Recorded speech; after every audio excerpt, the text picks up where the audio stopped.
Hey guys, how are you? I just need to get my Zoom back up and make sure that, yeah, awesome. We are streaming live. Wonderful. Welcome back. My name is Melissa Mitchell from here in Australia, Abundant Life Studio. Today, I'm just doing a quick one today. I've been out today and I've come back and have had to do some filming for a couple of YouTube channels that I have. So I thought I would jump on and quickly talk about bios for you, make it a quick one, maybe share my screen or something like that. So what I wanted to say to you today is that bios should include SEO. So they should include keywords, key phrases to make you searchable. It's really imperative you do this. One of the biggest tips I can give you is if your business name is not searchable, as in people don't know your business name yet. You might have a big, a small to medium business and you're doing well and it's, going along nicely. But if people don't know to search for you online, they're not going to type in your business name. So people don't know my business name. It's Abundant Life Studio, which is a social media marketing agency. They're not going to type that in. People in my region will type in or wherever, in Australia, or I do have clients over the world, social media, although I'm not going to be ranking overseas for my search terms because there's so much competition, but in Australia, or at least, my state or local area, if they type in social media marketing, digital marketing, whatever keywords I'm using, and in my local area, I can be indexed for my bio, and you can as well. So because people don't know, well, obviously my clients know my business name. Those connected to me know my business name. People who use my services know my business name. People have gotten a proposal for me, but you really want to capture those cold leads online, and you do that with SEO. So instead of putting Abundant Life Studio, I would put, I put, say on Google, my business, affordable social media marketing, and then my business name. On your bio, you don't want to use, usually people put that in the first line. It's okay to have your username as your business. I think mine is on, I can't remember. I can't remember what my handles are, but say on Instagram, which I haven't been doing much on at the moment, it is abundant_life_studio. That's fine. But the username, so what is in your bio is the SEO part. So what I put there, I can't even remember what I put for some of my bios: affordable social media marketing Shepparton, or social media marketing for small to medium business, whatever it is, whatever your niche is, you want to use those keywords. I had a client that I was working with for about 1.5 years. They're a startup company, and they're doing really, really well. And obviously they want to, being a startup, and they eventually wanted to have their marketing in-house, which I'm not going to do. But I was working with them for about 1.5 years, and they had a very particular niche product, which was a communication app, and it was artificial intelligence. So when I took over the account, which was only very new, obviously they'd set it up themselves and that sort of thing, and they'd called it the company name. And I'm like, well, no one knows you. No one's going to search that up. So we had to change the company name, change the bio to English communication app, because no one is going to search for their company name. They don't know it yet.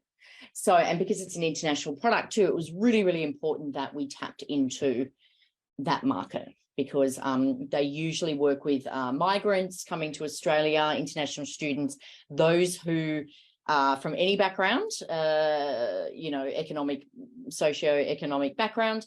They wanted to, want to attract those people to upskill their language. It's not so much about learning English. It's about how to communicate effectively now that this is not your second language. So yeah, we had to use some key terms in that: international student help, or whatever it is, support for international students. So you've really got to think about it in your bio. Now, the platforms that are really super searchable with your bio is Twitter, ridiculously searchable.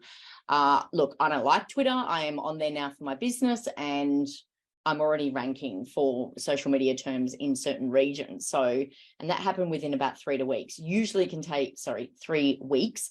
Usually can take 3 to 6 months to start ranking for that. I'm not saying 3 weeks is a typical result. However, I was able to achieve results really quickly for myself and for clients as well. So Twitter, YouTube, ridiculously amounts. They're owned by Google. That is why. you can be indexed for your videos and your bio on there as well. Pinterest, Instagram, and TikTok. Facebook and LinkedIn, not so much. Probably the next one down would be LinkedIn, and then at the bottom would be Facebook. It doesn't really seem to have any impact at all. LinkedIn has a little bit of an impact, so I'd still make a big difference with that. Make a big impact with that in how you write it. Facebook, it doesn't seem to be indexing, but still you need a killer bio. So your first line should be about, and actually I should say that each platform has different character limits. So you might only be able to fit 80 characters in on one platform and 250 characters in on another. So you have to get really creative. Just keep in mind, emojis will take up more than one character space sometimes on some platforms. So you might go put a love heart or a plus sign or an arrow or something like that, and it could take up 3 or 4 characters.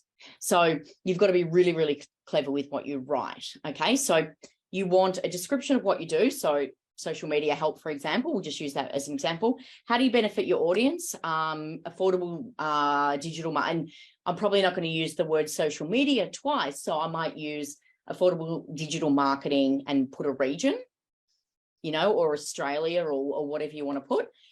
It doesn't mean that you're not going to get business from elsewhere, but you might as well use that capacity while you can, where you can, I mean. How are you benefiting them? So we've said, it's affordable social media, or social media made easy is another one that I use sometimes. And then you also want to give your audience a really very specific call to action. You need to spoon feed your audience on social media and tell them what to do. You have to. Don't assume people are just going to come across your account and click on your website. It is really not that easy. It is not that easy. You have to give them a reason for it. They have to know, like, and trust your brand. That's all your touch points. It's a whole other live stream about omni-channel. I'm actually in the process of putting my strategy into a visual. Obviously, I'm not going to give away my strategy, but I'm putting it into a condensed visual so you can actually see what we're talking about to get the maximum impact. So stay tuned for that. It's in the process now with the graphic artist that works for me. So she'll be looking at that shortly, and we'll get that out to you shortly. And then, so you really need to spoon feed your audience, and you need to be able to capture leads through your bio. Okay, a lot of people are so concerned with making a sale through the Instagram account, TikTok account, or whatever it is. Generally, that's not going to happen unless you're a shop. Like if you're a shop, there's a lot of beauty products and that sort of thing. Of course, they've got enter code, 10, give me 10 or something, and they get 10% off. Of course. But I'm talking service-based, and that's generally my my client demographic that I work with is service-based products, services, I should say. Not so much the service, although I am starting to do a few more proposals for those at the moment. So, we might get a few more of them on board, but it is a little bit harder to make a sale unless people really, really know you. But what you can do, so for example, as a social media agency, I'm not going to get them to click and pay $3,000 for a service or something. They're not going to do that. So what I need to do is collect their email address and then market to them through a carefully constructed marketing automation. That's what it is. That's how you nurture your audience. And the other thing is too, if you work your bio correctly and you do build your email list and your database, the thing is you always own that database. You don't own your social media accounts. Sorry to tell you, I know everyone thinks, oh, it's my account. No, you don't own it. You don't own it. So you get shut down tomorrow, and for whatever reason you think it's not going to happen, it can, and they do not give you a reason. They do have a reason, but they generally it's very generic what they tell you. And I've seen this before. Shut you down and you've got no one to market to. I've seen this with a client before. It was not my fault. I'm just going to put that out there. 40,000 followers on Facebook. It was a replica furniture company. And just one day the account just went. And they just said, you breached community standards. I spoke to Facebook. It's very difficult to get onto Facebook, to Meta. Luckily, because this company was spending quite a lot on Facebook ads, because that's what they relied on for their business. You do then get they call it concierge, or you get support. You're able to use that as a free service because they're paying so much money for advertising. They still could not give me an answer. They just don't. They just don't. And I said, well, these people are spending tens of thousands of dollars in advertising, you know, a month, like $5,000, $10,000 a month, and you're just saying you can't tell us. They don't care. They don't care. Started a new page, same thing happened. Started a new page, same thing happened. It was nothing I did. We do believe there was a competitor that was reporting it, because that's the only thing we could get down to. Checked all the images. If they were copyrighted, they were all the company's images. There was no copyright issues or anything. So unfortunately, you've got bots sitting behind it making these decisions. And then by the time it gets to the people, sorry, Facebook, but you kind of suck with that. But yeah, so you do want to build your database through that. Try to avoid the word click, book now, whatever. You have to give people a reason why they're going to click on a link. Because I know we all think our businesses are amazing and everyone's going to flood to us and think we're incredible. It's just not reality. No one is going to click. And you're going to say, what am I doing wrong? You're not doing anything wrong. That's just reality. So what you're better off doing is offering a lead magnet. Grab my, which I do have a lead magnet in my link, so you can look around somewhere. However, I'm not utilizing it that correctly at the moment. And that's mostly because I do get most of my work through social media, through LinkedIn. So at the moment, I haven't used the lead magnet on my other platforms to really push it, because I've got a steady amount of work coming in. And then, of course, they go into an email system and we can market to them. But anyway, sorry for another time. Use a lead magnet. They download it for free. It gets uploaded to your database, and then you own that. Okay, you own it. So email marketing is not dead. You may only get, if you get 20 to say 30% opens, that is a really good rate. A really, really good rate if you do an email campaign. But anyway, back to bios. That's what you want to do. You want to really spoon feed your audience. Tell them what is the benefit of clicking on this link, but don't use the word click. I would use some arrows down or a finger pointing down and say something like free resources or cheat sheet.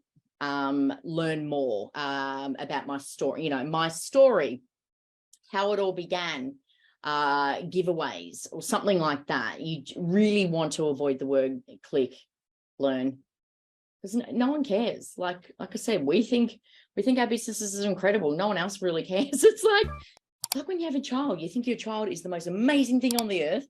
And of course they are to you. No one else thinks like that about your child. It's just reality.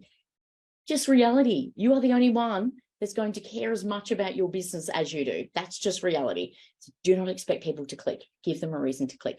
I hope this helped. Oh, actually, one last tip.